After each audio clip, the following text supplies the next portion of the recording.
Assalamualaikum warahmatullahi ta'ala wabarakatuh. Alhamdulillahi rabbil alamin. Wassalatu wassalamu ala asrafil anbiya'i wal mursalin. Wa ala alihi wa sahbihi ajma'in. Rabbi israh li sadri wa yassir li amri. Wahlul uqdatan min lisani yafqahu qawli. La hawla wa la quwwata illa billahil aliyyil azim. Alhamdulillah, hari ini 24 hari bulan Jun 2021, kita nak tengok pula tentang pergerakan dan lokasi untuk kita lebih faham bagaimana kita nak handle AMS. Tapi sebelum tu, ini ada promosi sedikit.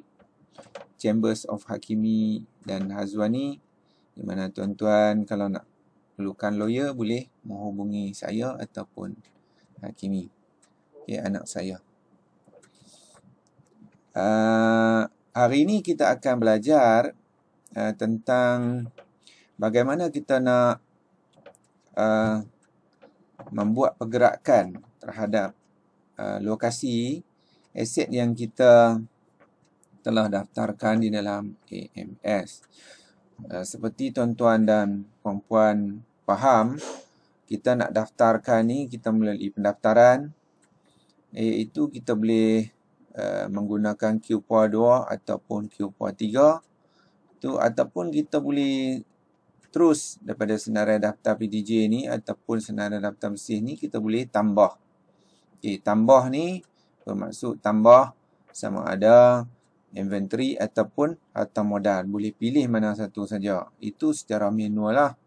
Kan kita nak masuk harta yang telah sedia ada ataupun inventory yang sedia ada, kita boleh masuk melalui tambah tadi. Tambah butiran ataupun alat. Dalam kes ni inventory ataupun harta modal. Jadi kita boleh pilih. Ataupun juga kita boleh gunakan QPOA 2. QPOA 2 ni, daftar aset EFAS ni, seperti tuan-tuan dan puan-puan sedia maklum, kita boleh tarik daripada EFAS Jabatan Bendahari. Ini hanya untuk aset sajalah.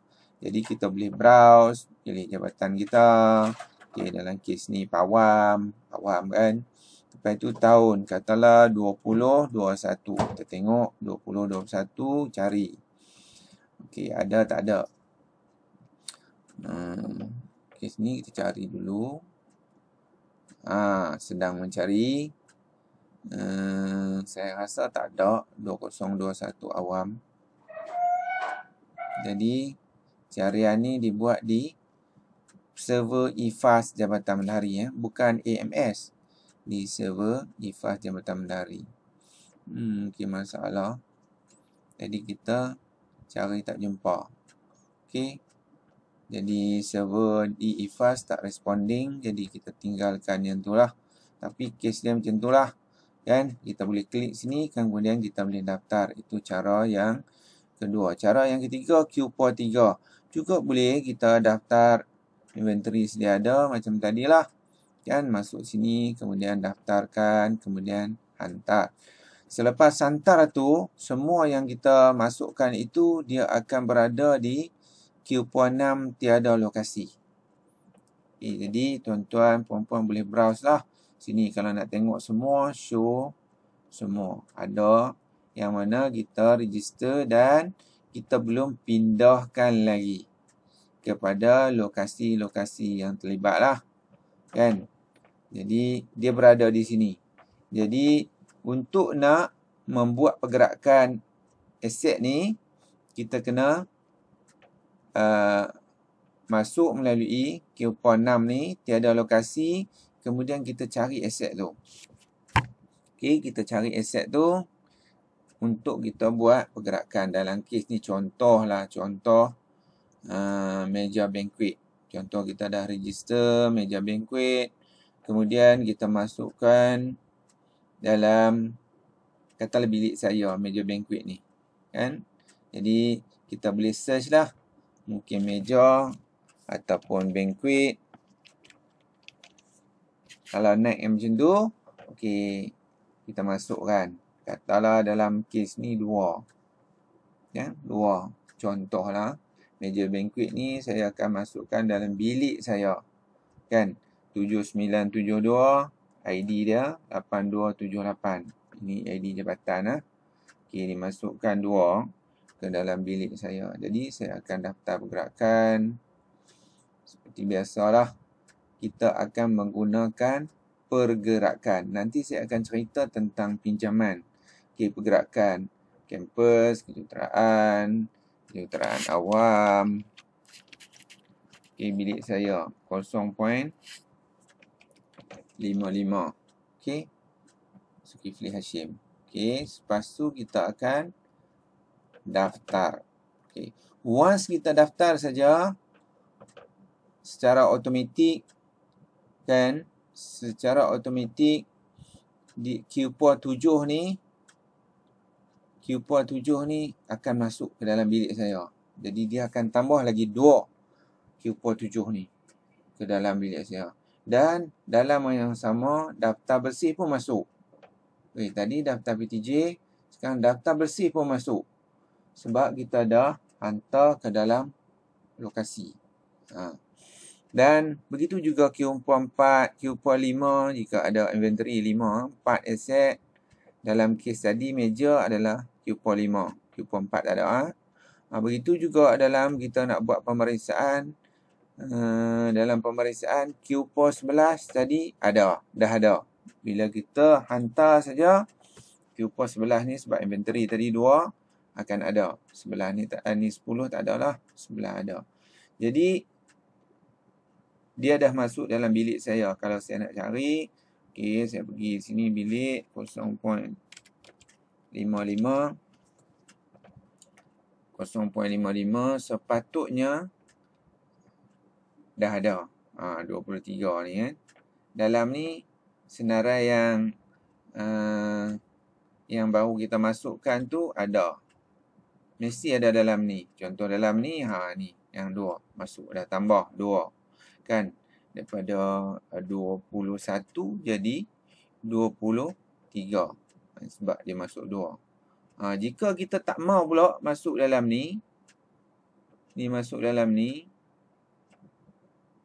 terlepas ke apa, jadi kita patah balik lah. Kita patah balik pergerakan yang tadi kita buang. Kan? Kita buang pergerakan. Contoh dalam ni, okey, ini tak betul lah. Okey, tak betul. Jadi kita akan batal pergerakan ni. Batal pergerakan. Kita akan batalkan.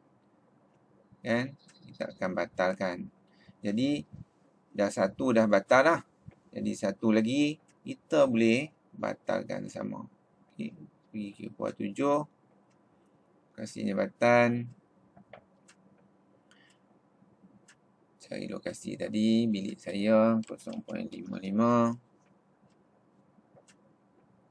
Cari balik.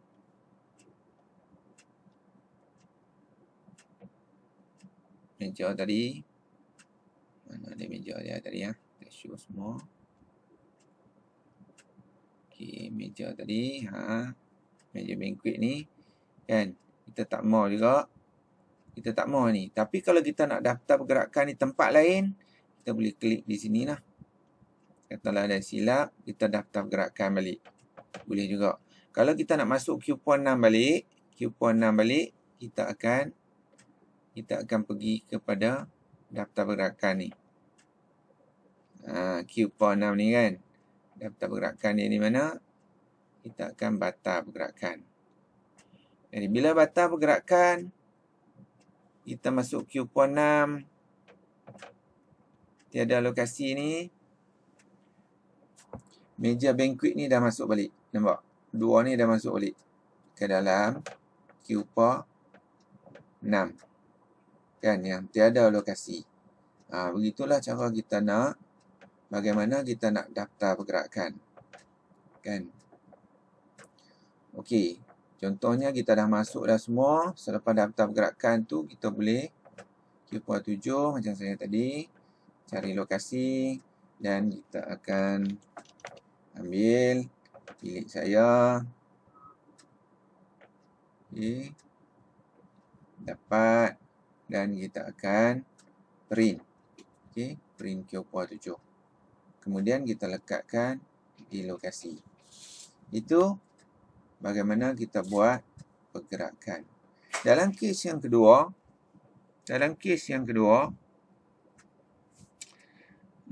kita ambil contoh yang tadi lagi.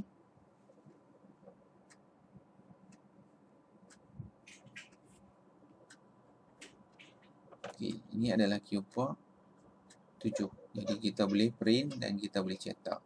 Dalam kes yang kedua, dia ada tadi apa dia?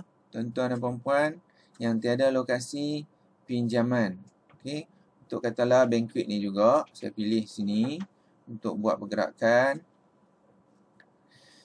Jadi dia ada pinjaman. Di perbezaan antara pergerakan dan pinjaman ni, iaitu pergerakan ni untuk dalam jabatan. Untuk dalam jabatan kita, dalam PTJ kita, di mana yang kita dah set tetapan lokasi ni. Tetapan lokasi yang kita ni dah berapa banyak dalam kes awam ni, 200 lebih data, 200 lebih. Yang ni 233 jumlah rekod ni, 233 ni kita boleh buat pergerakan dalam 233 ni. Tetapi jika alat tu ataupun aset tu berada di luar PTJ kita. Contoh dalam kes awam ni, dia ada, kita tengok daftar bersih.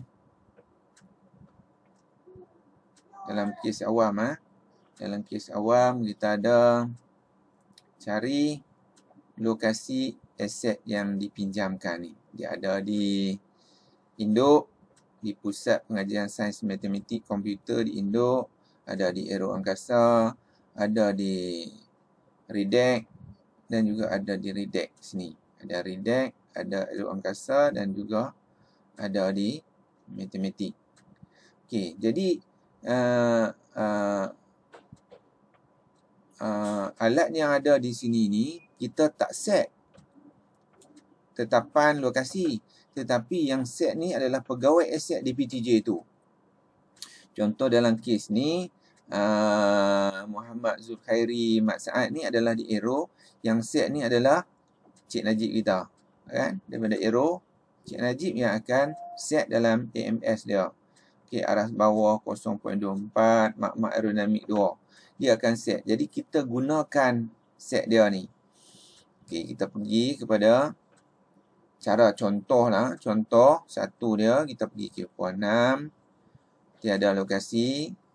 Kita pergi meja banquet tadi, 7972. Katalah kita pergi hantar dalam bilik yang sama tadi. Okey, bilik yang Cik Najib tadi. Okey, daftar pergerakan.